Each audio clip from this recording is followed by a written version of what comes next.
నంద్యాల జిల్లా సిరివెల్ల మండలం పచ్చర్లలో దారుణం జరిగింది. ఓ కానిస్టేబుల్ను దారుణంగా చంపేశారు గుర్తు తెలియని వ్యక్తులు. తిరుపతి ఆక్టోపస్ డిపార్ట్మెంట్లో కానిస్టేబుల్గా పనిచేస్తున్నాడు ఫరూక్. 4 రోజుల క్రితమే అతన్ని చంపి కవర్లో చుట్టి ఎక్కడో పడేశారు దుండగులు. సొంత ఊరు ఆళ్లగడ్డకు రావటానికి 3 రోజులు సెలవు తీసుకున్నాడు కానిస్టేబుల్. సెలవుల తర్వాత డ్యూటీకి రాకపోవడంతో ఆరా తీశారు పోలీసు ఉన్నతాధికారులు. ఇంటికి రాకుండా డ్యూటీకి వెళ్లకుండా పచ్చర్లలో దారుణ హత్యకు గురయ్యాడు ఫరూక్. హత్యకు వివాహేతర సంబంధమే కారణమనే అనుమానాలు వ్యక్తం చేస్తున్నారు. ఈ హత్యకు సంబంధించి మరింత సమాచారం మా ప్రతినిధి హుసేన్ అందిస్తారు. హుసేన్, ఈ హత్యకు సంబంధించి పోలీసులకు ఏదైనా ఆధారాలు దొరికాయా? రోహిత్, నంద్యాల జిల్లా సిరివెల్ల మండలం పచ్చర్ల గ్రామంలో దారుణమైనటువంటి హత్య జరిగింది.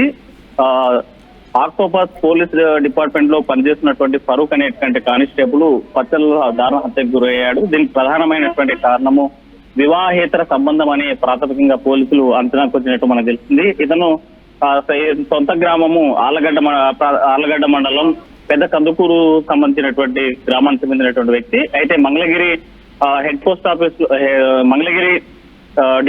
మంగళగిరిలో ఉంటూ అక్కడే ఆక్టోపస్ పోలీస్ శాఖలో పనిచేస్తున్నటువంటి అతను 3 రోజుల క్రితం గ్రామానికి వచ్చాడు. అయితే తిరిగి లీవ్లు అయిపోయిన తర్వాత కూడా విధుల్లోకి చేరకపోవడంతో అక్కడే మంగళగిరిలో ఉన్నటువంటి ఈ ఫరూక్ సంబంధించినటువంటి భార్య మిస్సింగ్ కేసు కింద ఫిర్యాదు చేయడం జరిగి తన భర్త కనిపించడం లేదు, ఆచూకీ లేదు, 4 రోజుల క్రితం ఊరికి వెళ్ళాడు, ఇప్పటిదాకా రాలేదనేటువంటి అంశం. అయితే దీనిపైనే పోలీసులు కేసు నమోదు చేసి దర్యాప్తు చేపట్టారు. ఈ నేపథ్యంలోనే మధ్యాహ్నం 2 గంటల ప్రాంతంలో ఫరూక్ సంబంధించినటువంటి డెడ్ బాడీ పచ్చర్ల గ్రామ సమీపంలో ఒక పాలథీన్ కాగితంలో నీలి కాగితం చుట్టి గత 3 రోజుల క్రితం పరవేసినట్టు పోలీసులు ప్రాథమిక అంచనాకు వచ్చారు. అయితే బాడీని చూసినట్లయితే ఇప్పటికే కుళ్ళిపోయినటువంటి పరిస్థితి కనిపిస్తా ఉంది. మొగం కూడా గుర్తుపట్టలేలుగా మారిపోయినటువంటి పరిస్థితి అయితే కనిపిస్తుంది. మరోవైపు డెడ్ బాడీ దుర్గంధం కూడా వెదజల్లేటువంటి పరిస్థితి ఉన్నటువంటి పరిస్థితి కనిపిస్తుంది.